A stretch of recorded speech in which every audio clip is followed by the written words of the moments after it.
ঘোর সন্ধ্যায় নদীর পাড়ে যেতেই বিপত্তি, জলে ডুবে মৃত্যু নবম শ্রেণীর এক ছাত্রের। শোকের ছায়া শহরে। চলছে বর্ষার মরশুম, জলে ভরা জেলায় অধিকাংশ নদী। এরই মধ্যে জলপাইগুড়ি শহরে গতকাল সন্ধ্যায় ঘটে যায় এক মর্মান্তিক ঘটনা। শহরের একটি বেসরকারি ইংরেজ মাধ্যম স্কুলের নবম শ্রেণীর এক ছাত্র জেলা পুলিশ সুপারের সরকারি আবাসন সংলগ্ন করলা নদীর জলে পড়ে যায়। আর এই খবর ছড়িয়ে পড়তেই ছুটে যায় স্থানীয়রা সহ উদ্ধারকারী দল এবং জলপাইগুড়ি পুরসভার চেয়ারপারসন পাপিয়া পাল। ঘটনা প্রসঙ্গে তিনি জানান, অত্যন্ত দুর্ভাগ্যজনক ঘটনা ঘটে গেল, খবর পেয়ে ছুটে এসেছে।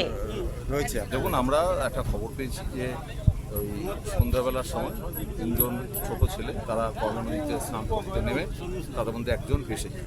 সঙ্গে সঙ্গে আমরা Jalpaiguri municipality disaster management unit, Jalpaiguri civil defence, স্থানীয় সমস্ত মানুষ এবং জলপাইগুড়ি পুলিশ অ্যাডমিনিস্ট্রেশন ঝাঁপিয়ে পড়ে।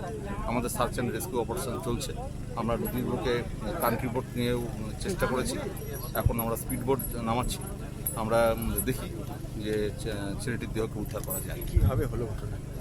আমার মনে হয় জলে স্নান করতে নেমে এই সময় তো জানেন যে বর্ষাকালে তো আমরা বারবার করে একটা বার্তা দিই যে আমাদের কয়লা নদী বলুন, তিস্তা নদী বলুন বা পাহাড় সংলগ্ন যে নদীগুলো আছে আচমকা সেখানে ফ্ল্যাশ ফ্লাড হয়। এইসব জায়গায় বর্ষাকালে সবাইকে বলি আমরা যে এখানে কেউ নামবে না নদী। তা সত্ত্বেও কেউ শোনে না। ন্যাচারালি একটা বিপদ তো ঘটে গেল।